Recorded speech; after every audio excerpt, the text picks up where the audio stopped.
नमस्कार विद्यार्थी मित्रांनो, आजच्या या एका भन्नाट आवासी सहलीत म्हणजेच व्हर्च्युअल फील्ड ट्रिपमध्ये आपल्या सर्वांचे स्वागत आहे. आज आपण एका अतिशय खास माहिती सत्रात सहभागी होत आहोत. कल्पना करा की आपली पृथ्वी हे एक प्रचंड मोठे अंतराळ यान आहे. आपले स्वतःचे स्पेसशिप अर्थ हे यान स्वतःभोवती फिरत थोडेसे कललेल्या अवस्थेत अंतराळात वेगाने प्रवास करत आहे.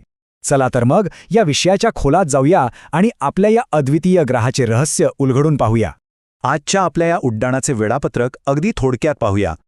आपण आधी स्पेसशिप अर्थची कललेली कक्षा पाहू, मग अयन स्थिती आणि संपात स्थिती समजून घेऊ, त्यानंतर पृथ्वीवरच्या तापमान कटिबंधांची सफर करू, नंतर थेट भारतावर एक नजर टाकू आणि शेवटी भारताच्या प्रमाणवेळेचे तंत्र उलगडणार आहोत. चला तर मग आपला पहिला टप्पा सुरू करूया. स्पेसशिप अर्थची कललेली कक्षा. कुठल्याही यानाला इंजिन लागतेच, बरोबर? आपल्या या पृथ्वीरूपी यानाचे इंजिन म्हणजे तिची अंतराळात सतत चालणारी हालचाल.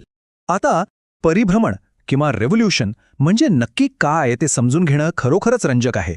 आपली पृथ्वी स्वतःभोवती फिरता फिरता सूर्याभोवती एका लंबवर्तुळाकार मार्गाने प्रदक्षिणा करत असते. यालाच परिभ्रमण म्हणतात. आणि मित्रांनो, हेच आपल्या जगण्याचा खऱ्या अर्थाने आधार आहे. कारण यामुळेच पृथ्वीवर ऋतू बदलतात आणि याच ऋतूंवर आपले शेतकरी त्यांच्या शेतीचे पेरणीचे वेळापत्रक ठरवत असतात. आता साहजिकच सर्वांच्या मनात हा प्रश्न नक्कीच आला असेल की या एका फेरीला किंवा प्रदक्षिणेला वेळ किती लागतो.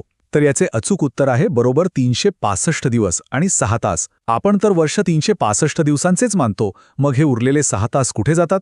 सुट्टीतल्या मजेसारखे हवेत गायब होतात की काय? अजिबात नाही. ते कुठेही गायब होत नाहीत. हे 6 तास म्हणजे न केलेल्या घरच्या अभ्यासासारखे आहेत, जे हळूहळू साठत जातात. पहिल्या वर्षी 6 अतिरिक्त तास साठतात, दुसऱ्या वर्षी 12 होतात, तिसऱ्या वर्षी 18 आणि चौथ्या वर्षी हे सर्व मिळून पूर्ण 24 तास साठतात. आणि 24 तास म्हणजे एक पूर्ण नवीन दिवस. म्हणूनच दर 4 वर्षांनी आपण फेब्रुवारी महिन्यात एक जास्तीचा दिवस जोडतो, ज्याला आपण लीप वर्ष किंवा लीप इयर म्हणतो. किती सोपे आहे ना हे गणित. आता एक खूप महत्वाची गोष्ट, आपली पृथ्वी अंतराळात अगदी ताट उभी राहून फिरत नाही बरं का. सर्व प्रवाशांनी अशी कल्पना करा की पृथ्वीचा अक्ष तिच्या कक्षेच्या पातळीशी सुमारे 66.5 अंशाचा कोन करतो आणि याचाच परिणाम म्हणून ती स्वतःच्या अक्षावर 23.5 अंशांनी कललेली आहे. ही छोटीशी कललेली स्थिती आपल्या ग्रहासाठी आणि इथल्या जीवसृष्टीसाठी एक वरदानच आहे. आपला दुसरा टप्पा, अयन स्थिती आणि संपात स्थिती यांची तुलना. याच कललेल्या स्थितीमुळे पृथ्वीच्या वेगवेगळ्या भागांवर कधी जास्त तर कधी कमी सूर्यप्रकाश पडतो आणि त्यामुळेच ऋतूंची निर्मिती होते. आता या दोन महत्त्वाच्या घटनांची आपण तुलना करून पाहूया. जेव्हा आपले हे यान सूर्याभोवती फिरताना एका बाजूला झुकते, म्हणजे जेव्हा पृथ्वीचा कोणताही एक ध्रुव सूर्यासमोर सर्वाधिक झुकलेला असतो, त्या स्थितीला अयन स्थिती म्हणजेच सॉल्स्टिस म्हणतात. आणि याउलट जेव्हा पृथ्वीचे दोन्ही ध्रुव सूर्यापासून अगदी समान अंतरावर असतात, त्या स्थितीला संपात स्थिती किंवा इक्विनॉक्स असे म्हटले जाते. संपूर्ण वर्षाचे कॅलेंडर पाहिले तर हे अधिक स्पष्ट होईल. 21 जूनला उत्तर ध्रुव सूर्याकडे झुकलेला असतो, त्यामुळे कर्कवृत्तावर सूर्यकिरणे अगदी 90 अंशाच्या कोनात म्हणजे थेट लंब पडतात. म्हणूनच उत्तर गोलार्धात तो सर्वात मोठा दिवस असतो. आपण याच दिवशी आंतरराष्ट्रीय योग दिन मोठ्या उत्साहाने साजरा करतो. तसेच 22 डिसेंबरला दक्षिण गोलार्धात सर्वात मोठा दिवस असतो. आणि 21 मार्च व 23 सप्टेंबर या तारखांना दोन्ही ध्रुव समान अंतरावर असल्याने विश्ववृत्तावर दिवस आणि रात्र अगदी समान म्हणजे 12-12 तासांचे असतात. आता वळूया तिसऱ्या टप्प्याकडे, तापमान कटिबंधांची सफर. आता वेळ आली आहे खऱ्या अर्थाने जागतिक प्रवासाची. सूर्यप्रकाशामुळे पृथ्वीवर वेगवेगळे हवामान कसे तयार होते ते आपण पाहणार आहोत. आपापले सीट बेल्ट घट्ट बांधून घ्या.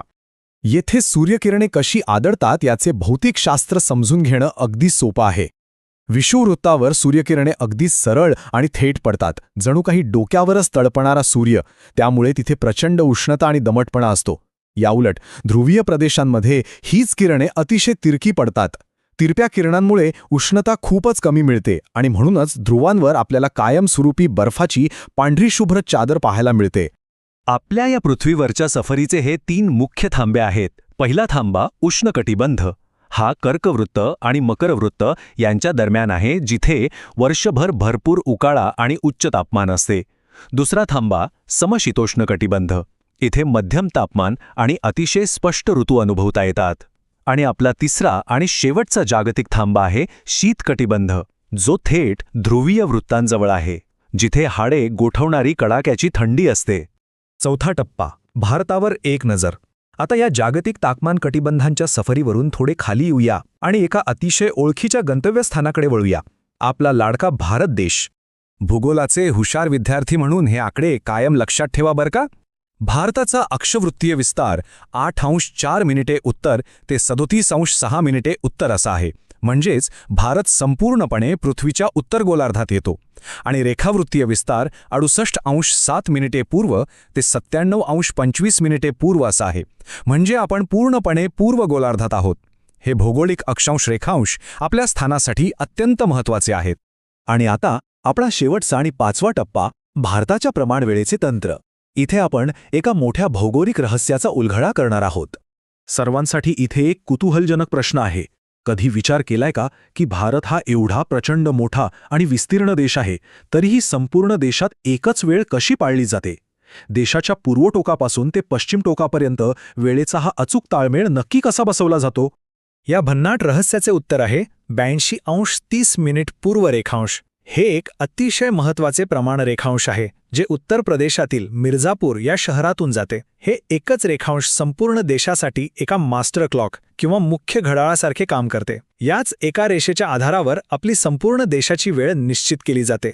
आणि याच कारणामुळे आपली भारतीय प्रमाणवेळ, ज्याला आपण IST म्हणतो, ती जागतिक प्रमाणवेळेपेक्षा म्हणजेच GMTपेक्षा नेमकी 5 तास आणि 30 मिनिटं पुढे आहे. मोबाईलवर किंवा इंटरनेटवर दिसणारा +0530 हा आकडा याचमुळे असतो. या भन्नाट माहिती सत्राच्या अगदी शेवटी जाता जाता एका विचार करायला लावणाऱ्या प्रश्नावर नक्की डोकं चालवा.